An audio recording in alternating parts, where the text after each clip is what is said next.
A herança milionária de Zagallo vira uma guerra em família.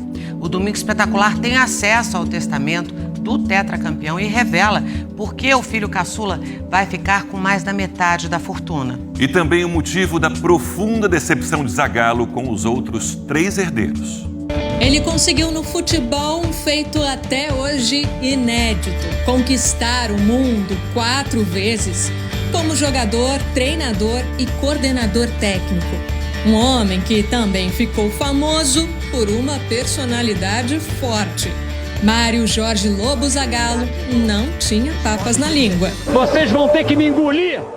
E fez questão de dizer o que pensava até no testamento. Zagallo faleceu aos 92 anos no dia 5 de janeiro. Teve falência múltipla dos órgãos. Ele ficou internado em um hospital do Rio de Janeiro por cerca de 10 dias, o que causou comoção no país todo. A despedida a um dos maiores ícones do futebol brasileiro correu o mundo. Foi reverenciado e chamado de lenda. Mas ainda havia uma surpresa por vir: as declarações deixadas em testamento. O Domingo Espetacular teve acesso ao testamento de Zagallo, que revela um drama familiar. Ele deixou a maior parte dos bens para o filho caçula, Mário César, e demonstrou uma profunda mágoa com os 3 filhos mais velhos, Paulo Jorge, Maria Cristina e Maria Emília. Consta no documento que tal escolha se deu pela profunda decepção com seus 3 outros filhos, principalmente no período pós-morte de sua esposa, quando seus outros 3 filhos desistiram de lhe dar atenção e carinho, e que essa seria uma maneira de retribuir todo o carinho e dedicação que seu filho Mário César tem lhe dispensado. O documento, registrado em tabelionato em novembro de 2016, revela como Zagallo gostaria que o patrimônio, superior a 10 milhões de reais, fosse dividido depois de sua morte. Ele deixou 12,5% para cada um dos mais velhos, Paulo Jorge, Maria Emília e Maria Cristina, e 62,5% para Mário César. Pela lei, metade do patrimônio de uma pessoa deve ficar com os chamados herdeiros necessários. Podem ser filhos, pais. Já a outra metade é chamada de disponível, porque a pessoa pode deixar para quem ela quiser, parente ou não. Até mesmo para alguém que já seria herdeiro por lei. Foi o que aconteceu no caso do Zagallo. Ele deixou um testamento dividindo os bens assim: 12,5% para cada filho e 50% a mais para o caçula. O testamento de Zagallo, claro, não teria agradado a todos. Paulo Jorge, Maria Emília e Maria Cristina questionam a divisão dos bens e já constituíram advogados para entrar com o processo na justiça. Por meio de nota, a equipe jurídica disse que a relação entre pai e filhos não era o que ficou parecendo no testamento, que Mário César, filho mais novo, restringiu o acesso ao pai, induzindo Zagallo a acreditar que teria sido abandonado, e que desde 2016 os 3 enfrentaram consideráveis dificuldades para estabelecer qualquer tipo de comunicação e contato com o pai, mesmo ano em que o testamento foi feito. Mas para entender esse distanciamento entre Zagallo e os filhos, é preciso voltar um pouco no tempo e falar de outra herança. A briga teria começado depois da morte da esposa de Zagallo, Dona Alcina, em 2012.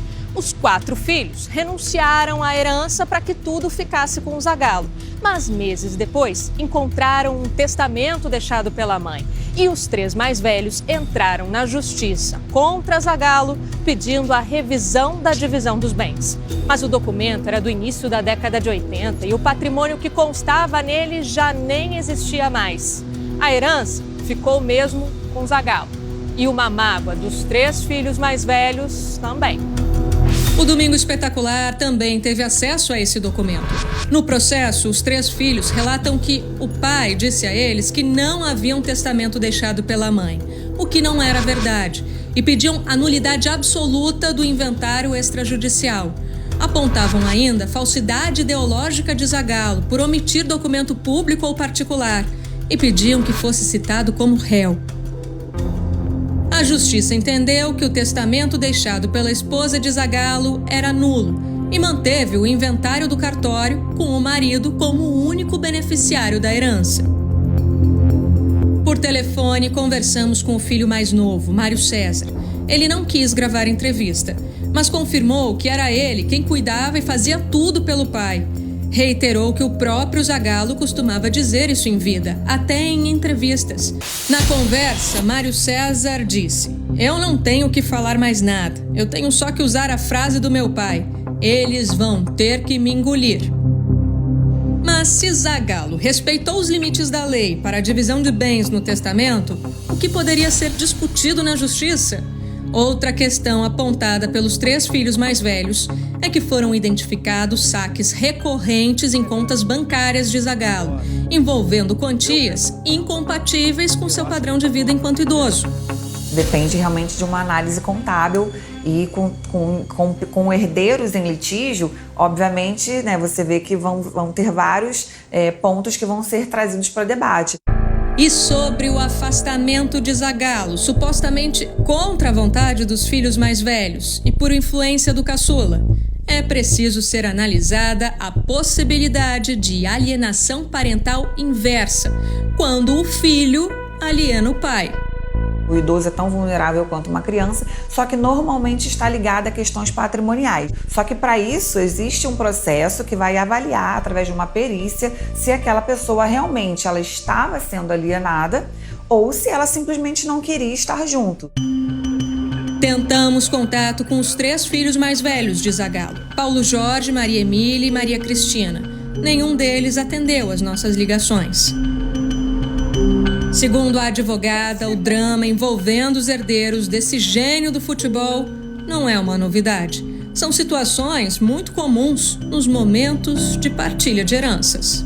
Sempre vai ter alguém se sentindo injustiçado, tá? Sempre, sempre. Muito difícil alguém chegar e sabendo que tem, de repente, uma herança de 10 milhões e falar, não, realmente, tá certo, eu não tenho direito.